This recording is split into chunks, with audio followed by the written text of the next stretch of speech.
Interference of light waves and Young's double slit experiment. Now let us discuss about interference produced by light waves. This experiment was first carried out by British physicist called Thomas Young in the year 1801.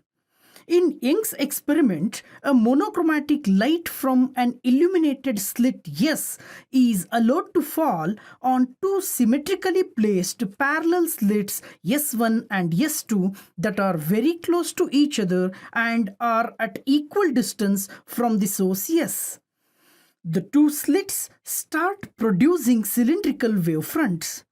Since the wavefronts produced by slits S1 and S2 are generated from a single original wavefront, the waves from slit S1 and S2 will have same wavelength, frequency and equal phase difference. Hence, they can be called as coherent sources. The wavefronts emerging from S1 and S2 will interfere in space and produce a pattern on the screen. The pattern will consist of bright and dark bands parallel to the slits. Such type of patterns are called interference pattern and bands are called the interference fringes. Now, if two waves of light arriving simultaneously at a point in space are in phase, constructive interference takes place.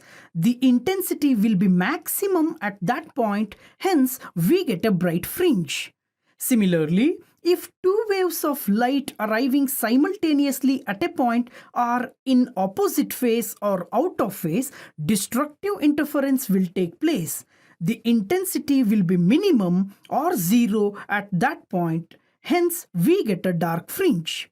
In this way, alternate bright and dark fringes are formed on the screen. Now, in this experiment, if we close one of the slits, the interference pattern disappears and we see only a plain light on the screen. This shows that two coherent sources are required to produce interference pattern.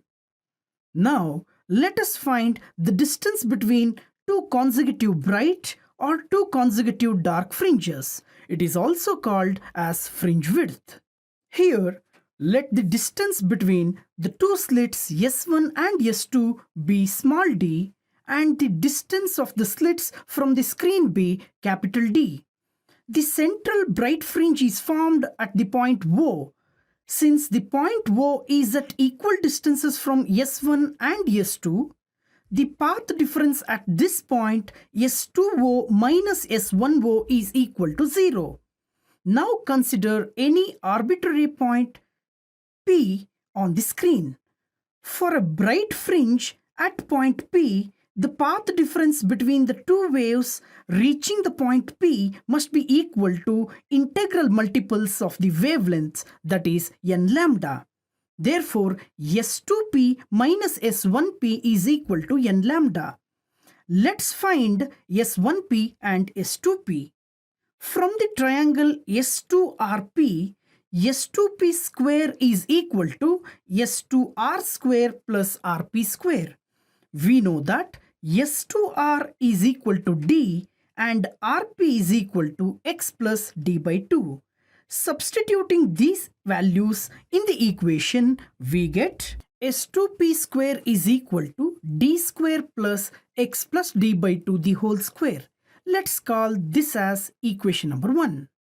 Similarly, from the triangle S1QP, S1P square is equal to S1Q square plus PQ square. Here, PQ is equal to X minus D by 2 and S1Q is equal to capital D. Substituting these values, we get S1P square is equal to D square plus X minus D by 2 the whole square. Let's call this as equation number 2. Now, from equation 1 minus equation 2, we get S2P square minus S1P square is equal to D square plus X plus D by 2 the whole square minus D square plus x minus d by 2 the whole square. After simplifying this expression, we get s2p square minus s1p square is equal to 2xd. This expression can be written as s2p minus s1p into s2p plus s1p is equal to 2xd, or s2p minus s1p is equal to 2xd divided by s2p plus s1p. If the point P is very close to the center O and capital D is far greater than small d, then S1P will be almost equal to S2P, which is equal to capital D. Therefore, S2P plus S1P is equal to 2D. Replacing S2P minus S1P by n lambda and S2P plus S1P by 2D, we get n lambda is equal to 2xd divided by 2d. Therefore, x is equal to n lambda d divided by d.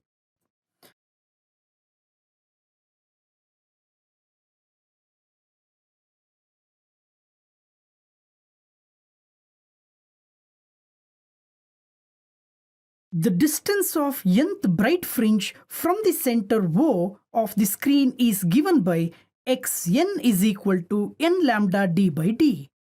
Similarly, the distance of n plus 1th bright fringe from the center of the screen is given by xn plus 1 is equal to n plus 1 into lambda d by d. The distance between any two consecutive bright fringes is called fringe width. It can be obtained by subtracting these two equations. Therefore, beta is equal to xn plus 1 minus xn, which is equal to n plus 1 into lambda d by d minus n lambda d by d. On simplification, we get fringe width beta is equal to lambda d divided by d. Similarly, if we calculate fringe width for dark fringes, we find that it is also equal to lambda d by d. Therefore, all bright fringes and dark fringes have equal width. If I1 and I2 are the intensities of individual sources from the slits S1 and S2, then the resultant intensity at any point on the screen is given by IR is equal to I1 plus I2 plus 2 into root of I1 I2 into cos phi, where phi is the phase difference between the two interfering waves. If I1 is equal to I2 is equal to I0, then the resultant intensity is given by IR is equal to 4I0 into cos square phi by 2. Now, for constructive interference, that is, at a bright fringe, the phase difference phi between the two interfering waves is equal to 2n pi. Therefore, resultant intensity IR becomes equal to 4I0. Similarly, for destructive interference at a dark fringe, phase difference phi is given by 2n plus 1 into pi. Therefore, resultant intensity at a dark fringe becomes equal to 0. Note that all the expressions derived previously in the ball experiment are also valid for interference of light. The intensity variation curve in Young's double slit experiment is like this. Note that all bright fringes are of equal intensity given by 4I0 and all dark fringes intensity is found to be 0.